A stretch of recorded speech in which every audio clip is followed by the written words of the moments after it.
You might have heard the line, you are not responsible for other people's happiness. And there's an element of truth in this. And often it's a really, really big piece for nice guys who might have spent their entire life making themselves responsible for other people's feelings. I'm going to avoid conflict. I'm going to people please because I don't want other people to be hurt or upset.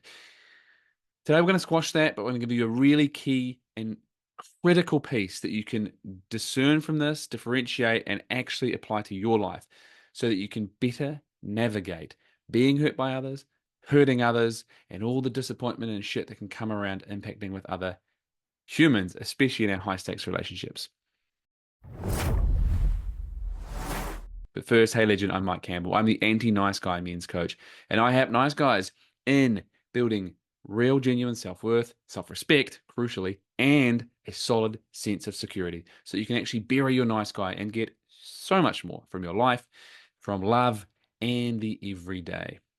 Drop the conditional kindness, all that niceness in service of your insecurity, and step into being secure in service of your potential and others, a good man. So today's video comes from a coaching session with Steve. If you're new here, I call him all Steve. And this is Coaching Corner. So Steve experiencing a common thing in his life, which is where he can feel let down by others. And this is a hook for a lot of nice guys where a lot of actions of service, of niceness, are in service of the insecurity inside, not actually in service of the others. And but what happens is we build these kind of covert contracts. You might have heard this term before, where I'm going to do these things, I'm going to be nice, I'm going to do favors for you, I'm going to show up for you in the way that I want you to show up for me, but I'm not going to communicate that. Secret. And where I've said many times before, I've set expectations. Expectations will fuck your life. The key with expectations is not to have none, is to clarify them and communicate them. This is what I want. And this is what's going on for Steve in this situation where in his relationship with his wife, but also in people around him, friends, family members, and he shared a story with me around his sister. He will show up in ways like this, and then she won't, and he'll get disappointed about it, but he won't share anything with her because he doesn't want to upset her, doesn't want her to feel guilty. And so what he'll do in the end, he doesn't want her to feel guilty, and then take actions out of guilt. And so what he's done, and what nice guys often do, and think about this for yourself because you might do this, is he's making her mind up for her. That doesn't work. That is not a path that you want to walk. It's not a path to freedom. It's not a path to fulfillment. It's not a path to connected relationships. But then he builds resentment because she's not showing up in the way that he wants her to. And he feels hurt and he feels disappointed. And so he's taking on board responsibility for her feelings, but then making her responsible for his feelings. Because what he then does is he blames, he gets pissed off at her, has some resentment, and he blames her, maybe not to her face, but internally, she's responsible for this. And so he moves to the victim position, which is deeply disempowering. At the same time, it's an attempt to feel a semblance of power. Because what it's saying is, if I'm responsible for these shitty feelings, that doesn't feel nice. So I'm going to make someone else responsible for them. Then I can feel a little bit more powerful within myself because I wasn't the one responsible for it. So it's a really twisted way nice guys will go about things. So what we explored for Steve in this situation was many, many things, but this at the very heart of it. And that was he feels hurt, he feels pain when people don't show up for him in the way that he wants them to. So there's two parts that we need to address in this. One, how he navigates when he feels let down by others, pain and hurt. Two, why that happens to begin with and how to shift that. So we can never just deal with the strategy because then we're going to keep dealing with it if we haven't dealt with the cause of it. So for Steve, what he can do is, as I said before, build resentment, build a bit of anger and blame towards that person. And it really weighs on him. And I said to him, I got him to close his eyes and I got him to tune into the pain and the hurt. I said, before that becomes anger, before that becomes blame, I want you to tune into the pain and the hurt. If that could talk, what would it say? And he really struggled to voice that. And what that tells me is he has such a strong habit of feeling pain and hurt and distancing himself from it because it feels vulnerable and terrifying to feel. And he goes to something that feels more powerful, anger and blame. He's so disconnected from his pain, from his hurt, he doesn't even know what it's telling him. And that's what they're doing. They're giving us a message.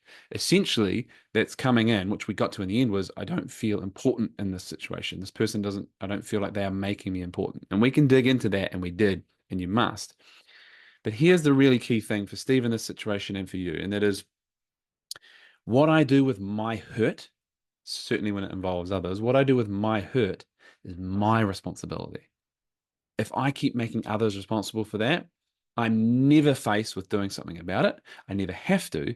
And I'm emphasizing myself because I'm making them the person responsible for how I feel, which doesn't work. Just like if you make yourself responsible for someone else's feelings.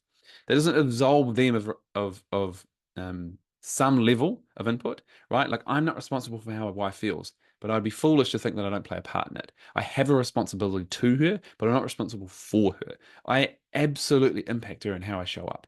So I can't determine what she does with how I communicate with her. I can determine and control how I communicate and what I say. And that was really the lesson here. My hurt, my responsibility. The next thing we go to is, why am I getting into that situation? Why am I allowing her inactions to hurt me? And what we see there is the general lack of communication of his internal, unclarified and uncommunicated expectations, right? And this is the covert contract that many nice guys fall into.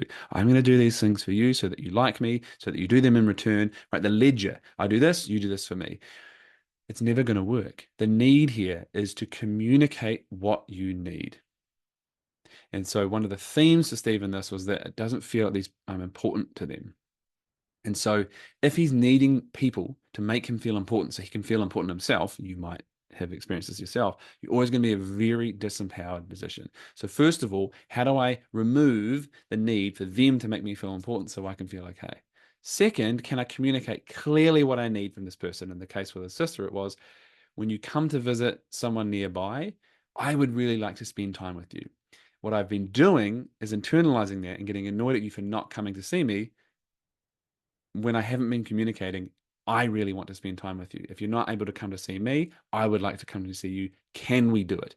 Being brave enough to communicate what we not want at the risk of hearing no, being rejected, not hearing what we want to hear. This involves courage. This involves clarity first and communication always. And sitting with, this was the big lesson for Steve in this, he needs to befriend his pain and hurt. He needs to actually sit with it and say, what are you telling me? Because it's wise. By avoiding that, he just blames, he externalizes, he doesn't have to be responsible for it, and he continues to create the cycle that he gets caught in and blames others for. If this resonates for you, I suggest it probably does for many nice guys. Let me know in the comments where this lands for you, how it shows up in your life. And if you want our free solution for nice guys, comment below and we'll get you the anti-nice guy action plan. If you've got your own experiences, let us know, reach out, and we can do these videos for your own pieces. However, this is for men that I work with in my inner circle and from our one-on-one coaching calls. I trust that you get something from this. Ring the bell, hit subscribe, make sure that you get access to these videos as soon as we post them. And remember, gentlemen, if you want to become unfuckwithable, you have to have the courage to back yourself, to set boundaries, and to show up into the world risking rejection or pissing people off, as long as you are respectful of others and yourself.